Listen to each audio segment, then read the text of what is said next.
crafty friends, it's Sharon Lusky here from My Crafty Greetings, and we're on the hop today celebrating Kathy Aranzana and my friend Marla Harris Mad About Cards and Crafts, and we have a pile of prizes. Now I'm going to post this list below so you can check it out at your convenience because I am about to blow your mind. I have a technique that I've been saving for something special, and this hop is it. Get out your alcohol inks. Get out your embossing powders, and if you ever wondered previously whether you should buy big containers of clear, white, and gold, I'm going to give you some motivation as to why. I've got some little polar cups here, or any cup that you've got that's disposable and small, or even if you just have cups that you can clean out with some rubbing alcohol, go ahead and grab them, scoop yourself out a little bit of embossing powder, and mix yourself in some of those alcohol inks. Now I've chosen to add some red to the gold here, and I am even using some pearl inks today, and I'm going to mix this pearl ink in with some clear embossing powder to see if we can see that pearl shimmering away and get this nice and green. And the whole key is you're going to use a few good squirts of ink for every kind of tablespoon of embossing powder.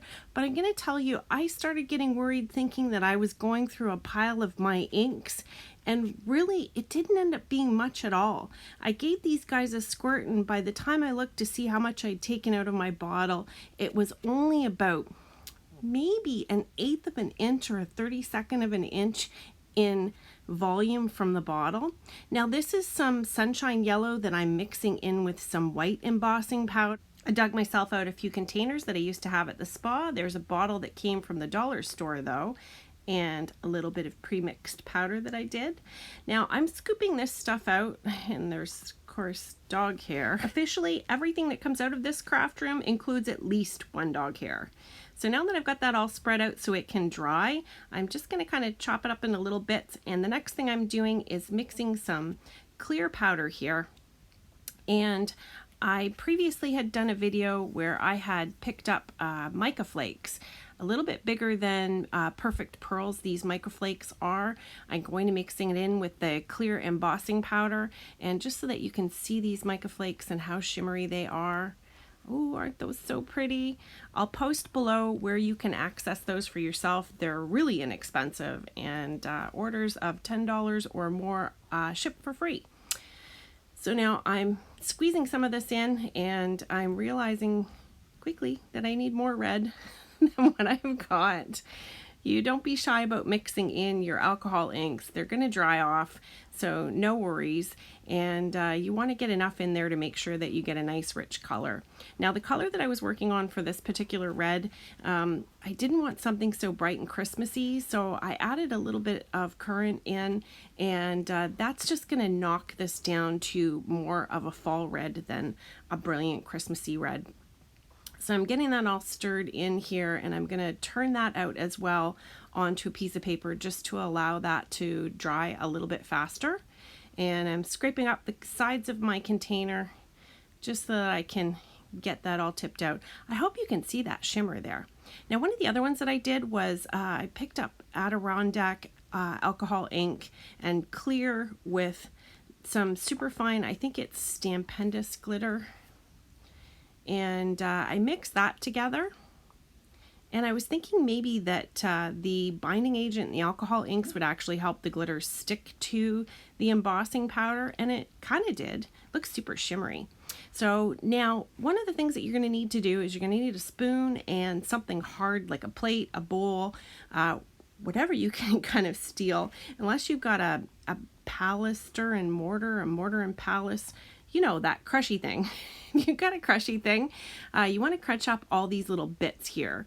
You want to make sure that they get as fine as possible, and that's why when you use this you want to use ultrafine embossing powder. This was the Sublime, I think it is, of the alcohol pearl inks, and you just want to keep kind of manipulating this until it gets down into the smallest kind of powder that you can get it to. Don't worry if you got some chunks, they're just going to tap off anyways, but ideally to be able to use all of this, you want to get as much of the chunkiness out as you possibly can. So, and then save that goodness, put it into your little containers. Now I've got some Pink and Main out today. I previously had done a video with them that Michelle had sponsored, which was so generous, and I wanted to bring these back. I've got this pansy dye, and I promised you that I would show you more videos of what this pansy dye can do. And what I'm going to do is I'm actually going to make a gardenia or camellia from this. So all you're going to do is round up the petals with a rounding tool and a foam mat, and then just take a little tweezers, and with the big petals give one twist, and then with the other petals give like 3 twists, and these will all glue together to make an absolutely gorgeous camellia or gardenia. Now with the bigger petals, I've only taken 3 of the larger petals, and you're just going to kind of tuck them behind. You're not going to try and get them right to the center of the flower in the rear of it. You're just going to kind of just set them in place so that they attach to the base of that petal foursome. So this is what we're going for here, these kind of flowers, which for Myrtle Beach, which I am missing Myrtle Beach so much right now, believe me, it is hard to be here in Canada where it's starting to get cold and there are leaves everywhere. I am missing my beautiful fall flowers. Pansies are fall flowers in Myrtle Beach, and these are fall flowers also in the Carolinas. And it kind of hit me that this ultimate die set is absolutely amazing for doing so many things, pansies and these beautiful flowers. Now, the detail piece here that has the kind of 2 attached pieces and the little jaggedy edges, these make the perfect center for really ruffled flowers. So where the petals are kind of all rumpled together and make one of those kind of crazy mixed up flower centers, these are so perfect. So I just gave them a little bit of rounding with my tool, and then what you saw me doing there was completely twisting them around those tweezers. Now I've taken 3 of those particular pieces and I'm just crisscrossing them all over each other and holding them together here. Now I would say the Tombow Mono Multi is the less ideal glue to do for this. I would use our glitter glue. Now we are also using a couple of the leaves here, and you can see that I did score some veining in it, and this is an embossing powder that I mixed off screen. I mixed the greens together, and then at the last minute I shot in some black, and you can see the black coming in here as an extra detail. And the reason that that shows up as an extra detail is I'd actually let the powder mostly dry by the time I dropped in the black to mix it together. And boy, that looks awesome to look at that. Ooh, boy. And you can't see the veining, but it looks so good. Now this is that latte that I had made. I'm actually going to save this card for another video, but I wanted to show you this background. I'm just kind of dropped in some Versamark, and I'm shaking this over, and you can see the glitter in this. Oh boy, is that delicious. It just looks so good. And you're just gonna kind of make sure you're saving your powder on a piece of paper like all the rest of our embossing powders. But believe me, if you catch on to this like I did, I have so many different colors now. Now I did this from the back. You can see in the center where it got a little toasty. So I'm just shooting it from the front, and the glitter has held into this phenomenally well, and it just has this beautiful golden shine. So now the next thing that I did was I took my Grateful die cut here, and I also dipped that in the Versamark pad, and went ahead and did that dark green there as well and set it. And now I have this pattern builder stamp set, and I have, is this houndstooth? I think it's houndstooth. And this is that yellow and white embossing powder. And I have got this, and I'm sticking it on. Now you can see I was a little impatient stamping here, but you can see how this is setting to this beautiful buttery yellow. Isn't that gorgeous? I want to make like pink and green, all kinds of colors like this, but this is specifically what I needed for today. Now this is that gold and red that I mixed together.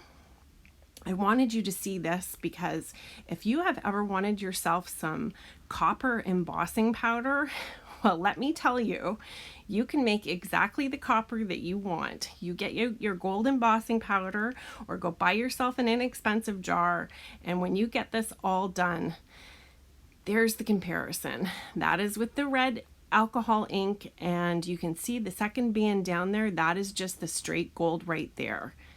And it just made such a gorgeous, gorgeous copper color.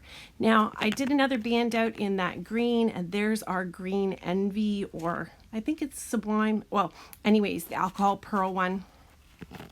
Now, I'm just going to also do the latte one here so that you can see how that turned out. With the actual detailed stamp. And this is a cool stamp because it is really detailed. Now I'm just shooting this from the back so that you can see it as it sets. This is with clear embossing powder and that really fine white kind of glitter. And I checked it from the front to see if it would blow away, and it didn't. But I don't know why I had to stick my finger in that hot embossing powder.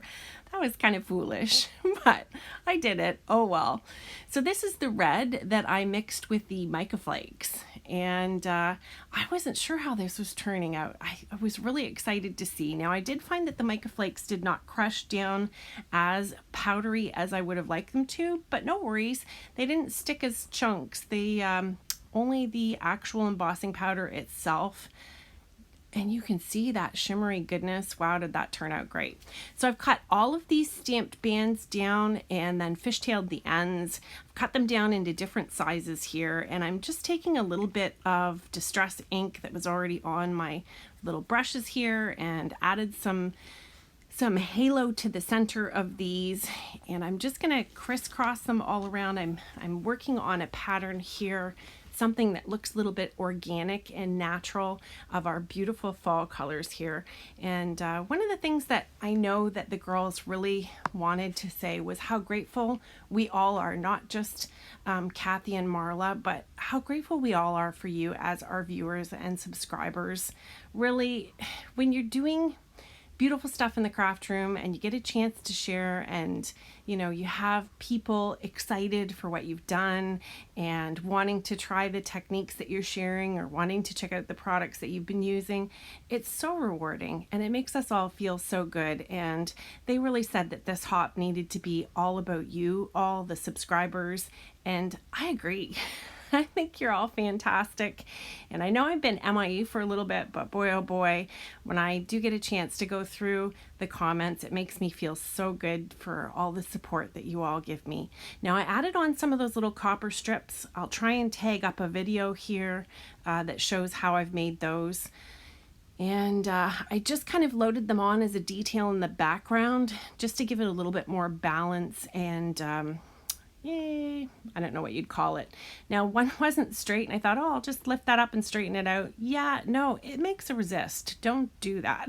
Just leave it crooked. So that is also my packing foam that I have cut up to pop that up, and it's nice because it's not as thick as foam tape, so it just gives it a little bit of dimension.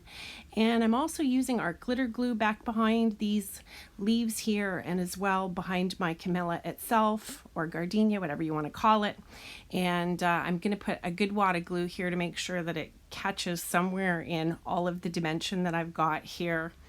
And I'm also going to glue this down with some art glitter glue. Now I'm going to tell you too, I did cut out a few of these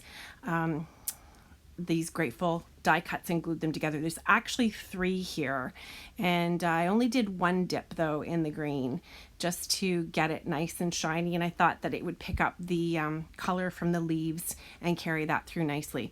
Now this Wishes stamp set from Pink and Maine has a For You, and I did try it in a few different colors. I've got this brown here from a Stampin' Up pad that I had, and I think it's called Crumb Cake or something like that. And then I tried another one in a lighter color that I had in a memento pad, and I think that this one ended up being the winner. I didn't know if I wanted to put another copper strip behind that, decided against it, and figured, you know what, I'm just gonna glue it down and then flick up the corners when I'm done. That's my card for today. Thank you so much for joining me. Hopefully you have enjoyed this crazy new technique from my craft room, and hopefully it gets you enjoying your own craft supplies. If you haven't subscribed, please do. Don't forget to hop along to the other girls on the hop. The hashtag in my title will help you find them. Have a great day. Thanks. Bye.